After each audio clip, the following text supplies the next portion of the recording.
Chapter 11. Who Stole the Tarts? The king and queen of hearts were seated on their throne when they arrived, with a great crowd assembled about them. All kinds of little birds and beasts, as well as the whole pack of cards. The knave was standing before them in chains, with a soldier on each side to guard him, and near the king was a white rabbit with a trumpet in one hand and a scroll of parchment in the other. In the very middle of the court was a table, with a large dish of tarts upon it. They looked so good that it made Alice quite hungry to look at them. I wish they'd get the trial done, she thought, and hand round the refreshments. But there seemed to be no chance of this, so she began looking at everything about her to pass away the time. Alice had never been in a court of justice before, but had read about them in books, and she was quite pleased to find that she knew the name of nearly everything there.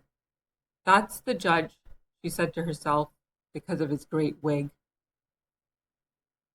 The judge, by the way, was the king, and as he wore his crown over the wig, look at the picture if you want to see how he did it, he did not look at all comfortable, and it was certainly not becoming.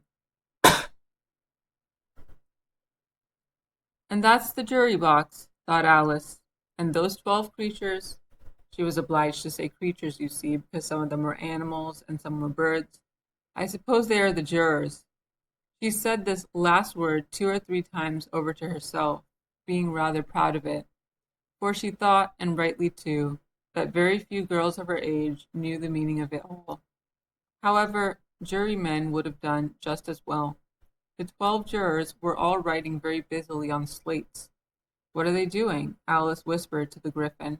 They can't have anything to put down yet before the trial's begun. They're putting down their names, the Gryphon whispered in reply, for fear they should forget them before the end of the trial. Stupid things, Alice began in a loud, indignant voice, but she stopped herself hastily, for the white rabbit cried out, Silence in the court! And the king put on his spectacles and looked anxiously round to make out who was talking.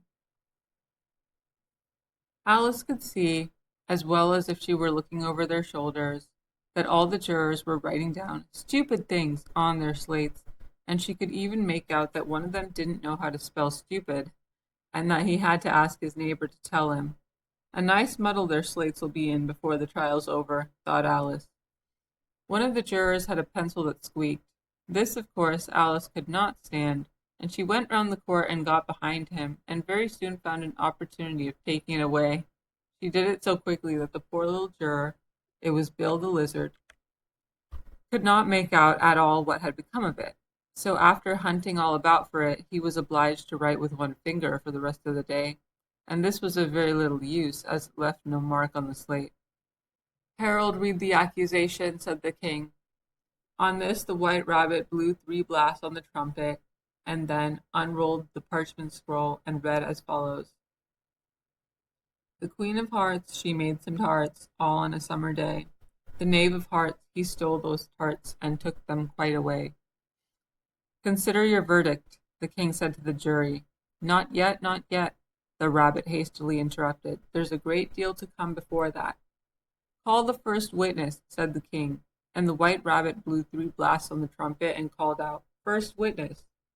The first witness was the Hatter. He came in with a teacup in one hand and a piece of bread and butter in the other.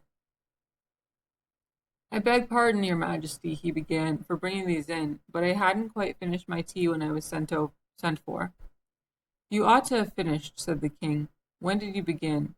The Hatter looked at the March Hare, who had followed him into the court, arm in arm with the Dormouse.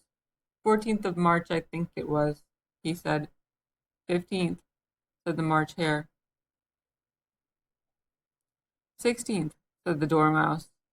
Write that down, the king said to the jury, and the jury eagerly wrote down all 3 dates on their slates, and then added them up and reduced the answer to shillings and pence.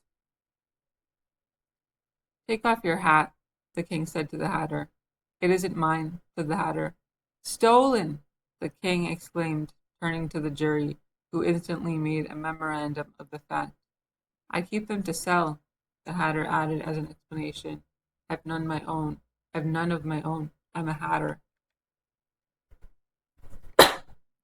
Here the queen put on her spectacles and began staring hard at the hatter, who turned pale and fidgeted. "Give your evidence," said the king, "and don't be nervous, or I'll have you executed on the spot." This did not seem to encourage the witness at all.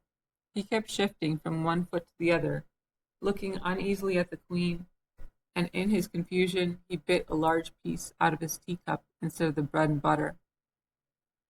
Just at this moment Alice felt a very curious sensation, which puzzled her a good deal until she made out what it was.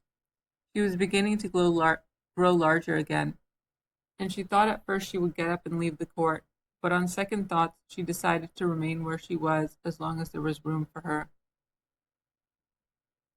"I wish you wouldn't squeeze so," said the Dormouse, who was sitting next to her. "I can hardly breathe." "I can't help it," said Alice meekly. "I'm growing."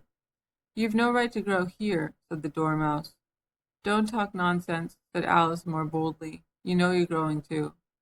"Yes, but I grow at a reasonable pace," said the Dormouse, not in that ridiculous fashion, and he got up very sulkily and crossed over to the other side of the court.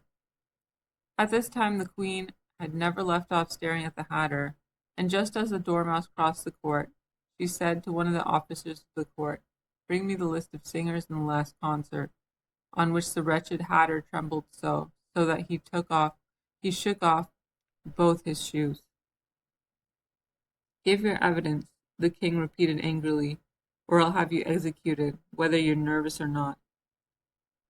"I'm a poor man, your majesty," the hatter began in a trembling voice, "and I hadn't begun my tea, not above a week or so, and what with the bread and butter getting so thin, and the twinkling of the tea—" "The twinkling of what?"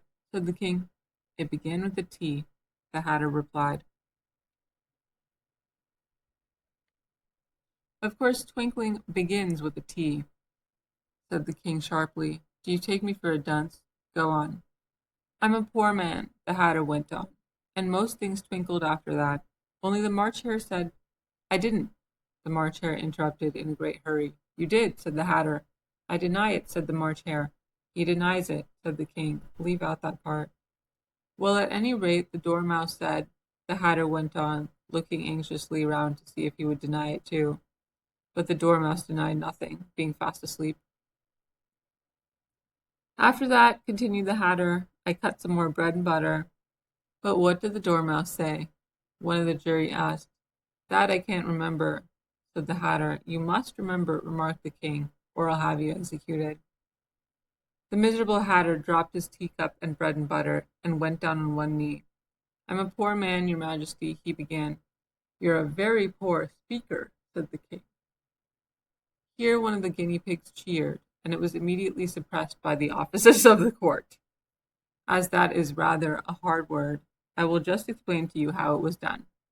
They had a large canvas bag, which tied up at the mouth with strings. Into this they slipped the guinea pig head first, and then sat upon it. "I'm glad I've seen that done," thought Alice. "I've so often read in the newspapers at the end of trials." There was some attempt at applause, which was immediately suppressed by officers of the court, and I never understood what it meant till now. "If that's all you know about it, you may stand down," continued the king. "I can't go no lower," said the hatter. "I'm on the floor as it is." "Then you may sit down," the king replied. Here the other guinea pig cheered, and was suppressed. "Come, that finishes the guinea pigs," thought Alice. "Now we shall get on better." "I'd rather finish my tea," said the hatter, with an anxious look at the queen, who was reading the list of singers. "You may go," said the king, and the hatter hurriedly left the court, without even waiting to put his shoes on. "And just take his head off outside," the queen added to one of the officers, but the hatter was out of sight before the officer could get to the door. "Call the next witness," said the king. The next witness was the Duchess's cook.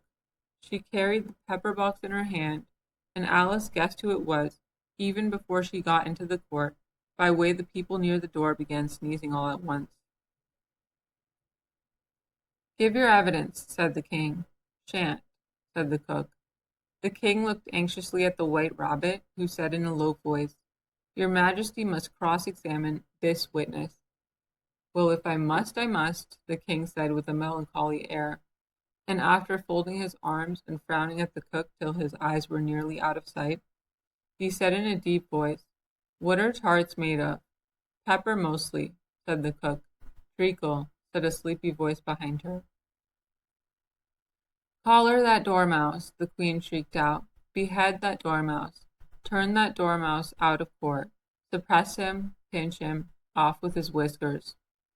For some minutes the whole court was in confusion, getting the dormouse turned out, and by the time they had settled down again, the cook had disappeared. "Never mind," said the king, with an air of great relief. "Call the next witness." And he added, in an undertone to the queen, "Really, my dear, you must cross-examine the next witness. It quite makes my forehead ache."